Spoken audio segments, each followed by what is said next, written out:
At PKRS, we believe that there are 4 key factors to mastering freestyle swimming: body rotation, head position, breathing, and stroke timing. By placing your attention on these factors, you can make a significant jump in your technical prowess and basic speed in the water. From there, you will have a solid foundation on which to push your performance to higher levels.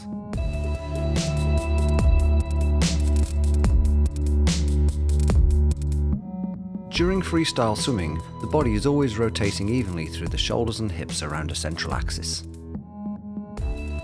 The rotation is approximately 45 degrees. This rotation is the same to both sides and doesn't change when you breathe. Swimming using a front snorkel with a pool buoy and ankle band is a great way to train this rotation pattern.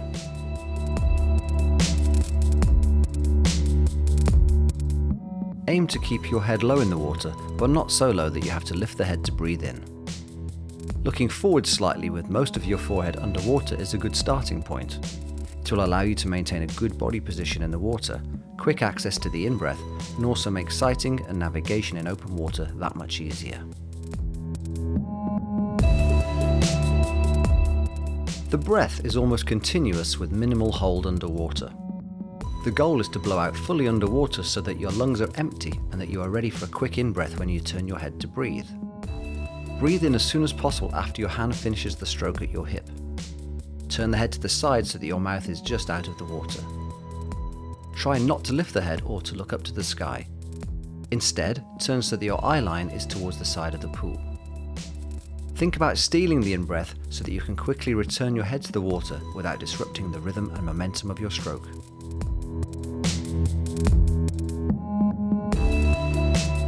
During freestyle swimming, there is always at least one hand out in front of your head. You can see this most clearly when viewing the stroke from the side. Aim to hold the water out in front of you while the other arm is recovering above the water.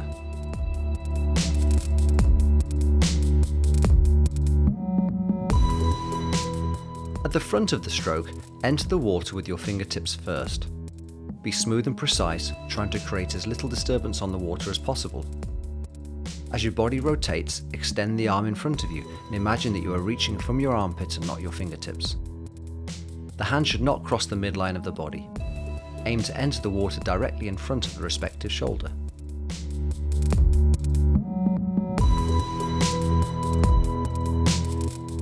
In freestyle, the wrist is always higher than the fingertips and the elbow is always higher than the wrist. This is called early vertical forearm. Look to keep your elbow high as your arm extends in front of you. Rotate through the shoulder and elbow as you press on the water with the forearm, wrist and hand. Think about reaching down and over something that is out in front of you. In pool swimming, the catch happens approximately 6 to 12 inches below the surface of the water. In the open water, you can enter deeper out in front of you and catch lower to avoid the water that has been disturbed by the kick of the swimmers in front of you.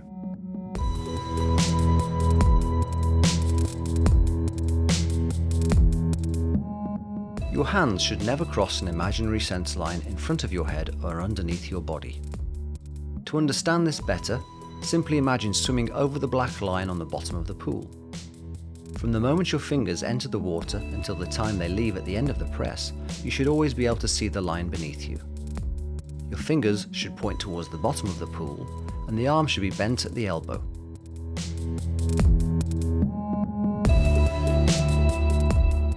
Extend your arm as you finish the stroke, pushing backwards and not upwards as you exit the water. You should aim to touch the side of the hip just before the hand exits the water.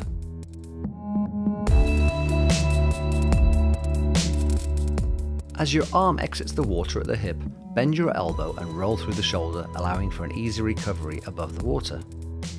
Remember that the elbow is always higher than the wrist, and the wrist is always higher than the elbow. This sets you up for a smoother fingertip entry. In the open water, you may find that you need to be more energetic with the recovery part of the stroke to counteract the restrictions of your wetsuit and the choppy nature of the water.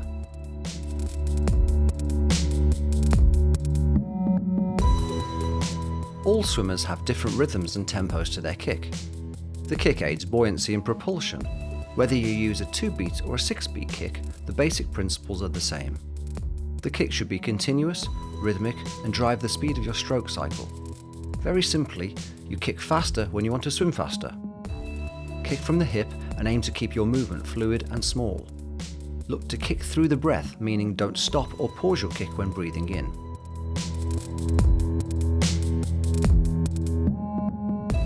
PK's swim workouts are divided into 3 sections. Section 1, Warm-up. Here the focus is on easing into the workout and working on your technique as you prepare yourself for the main set that follows. Flayed, F-L-A-D-E, refers to the 5 equal elements that make up your warm-up. F is for freestyle swimming. Go at an easy to moderate pace.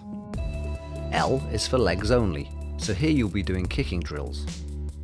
A is for arms only, so here you'll be doing freestyle swimming using a pool buoy with no kick. D is for drill, so here you'll be doing any of your preferred drills to improve the technical aspects of your stroke. E is for easy freestyle swimming. All PK swimming is based on distance, so for example, 500 meters flayed would be 100 meters of each element. That's 100 meters freestyle, 100 meters legs, 100 meters arms, 100 meters of drills, and then 100 meters easy swimming. Section 2, the main set.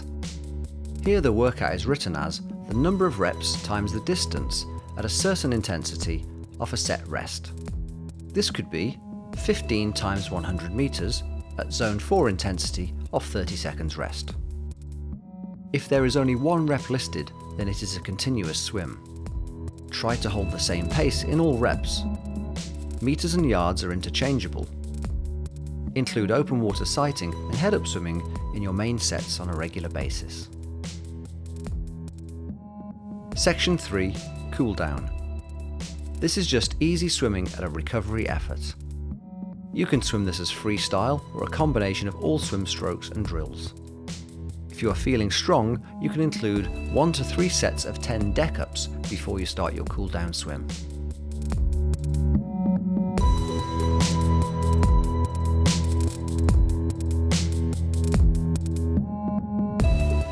The lead hand should be flat on the water. The other hand should be on the inside of your thigh. Hips and shoulders are evenly rotated at approximately 45 degrees. Kick smoothly staying in this rotated position, moving only the head to breathe. Try to make the breath continuous and fluid. Advanced swimmers can do a sculling motion with a lead hand. If you are having trouble breathing, you might need to rotate your hips and shoulders slightly more.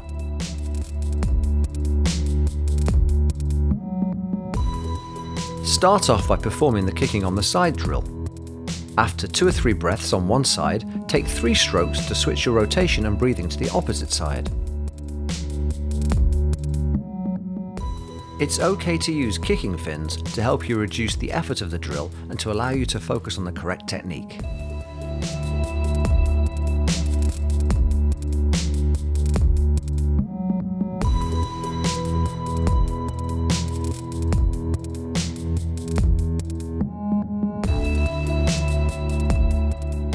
Push off with both hands in front of your head, then start pulling with one arm only. Rotate with your pull to 45 degrees at the hip. Enter the water and extend past your front arm with the hand that is working. This will give you more time to reach and catch the water correctly. You can focus on many things when you do this drill: your fingertip entry, high elbow catch, and the timing of your breathing. To improve your breathing, focus on blowing out when your fingertips enter the water.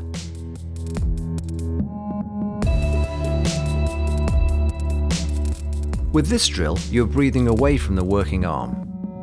Maintain a smooth stroke with no pauses. Look for even rotation to both sides. Be careful not to pull too early with the working arm. Be sure that the in-breath is complete and the head is back in the water before you start your pull. Concentrate on your natural rotation so that you flow in and out of the breath smoothly. Keep kicking, and if needed, use fins.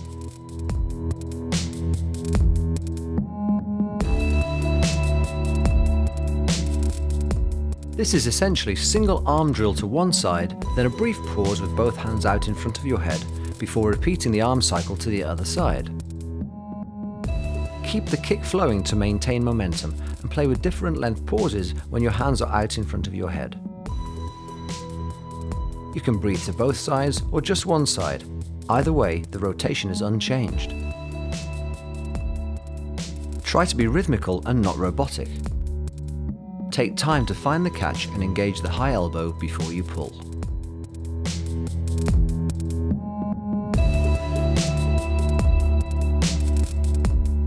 This is regular freestyle swimming. However, during the recovery phase, you maintain a high elbow above the water and drag the fingertips along the water's surface.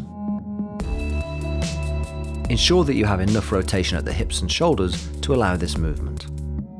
Try doing this in super slow motion using fins to aid your buoyancy.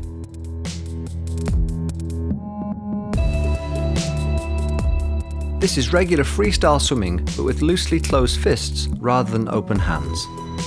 The trick is not to rush through the catch at the front of the stroke and to focus on rotating the shoulder and forearm to allow a high elbow catch and hold using the forearm and wrist.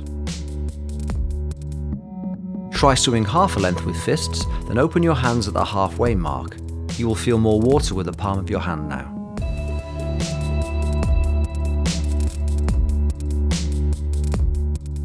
You can scull with your hands extended in front of your head or underneath your chest. As always, the fingertips are lower in the water than the wrists, which should be lower than the elbows. The sculling motion is a side-to-side motion, not a pulling back motion. Feel the water and play with it. Maintain very high elbows and firm wrists and palms. Try sculling for half a length, then open your hands at the halfway mark. You will magically feel more of a hold on the water now. To scull at your hip, lie on your back and relax your head onto the water. Kick naturally, and with both elbows near your sides, scull outwards and inwards to generate forward motion.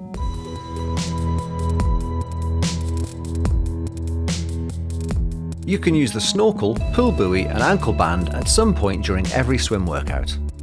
Using them will help you to rotate correctly and allows you to focus on the correct timing of the stroke without having to concentrate on your breathing biomechanics. Look to generate the high elbow catch and don't try to rush the pull phase of the stroke. If you find that your legs are fishtailing and swaying out behind you, then check to see that you are pulling correctly under your body. If your recovery feels awkward in the shoulders, be sure to rotate more to both sides. If you find that your head is nodding to each side, then you might be over-rotating.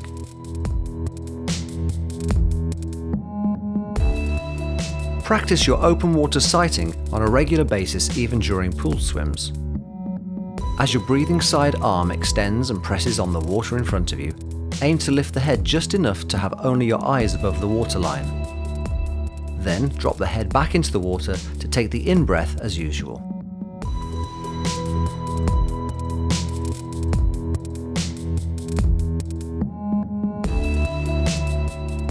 Head-up swimming is a great way to feel the water in front of your head and a useful navigation tool in crowded open water. Keep your kick strong so that your legs don't drop as you hold your head high.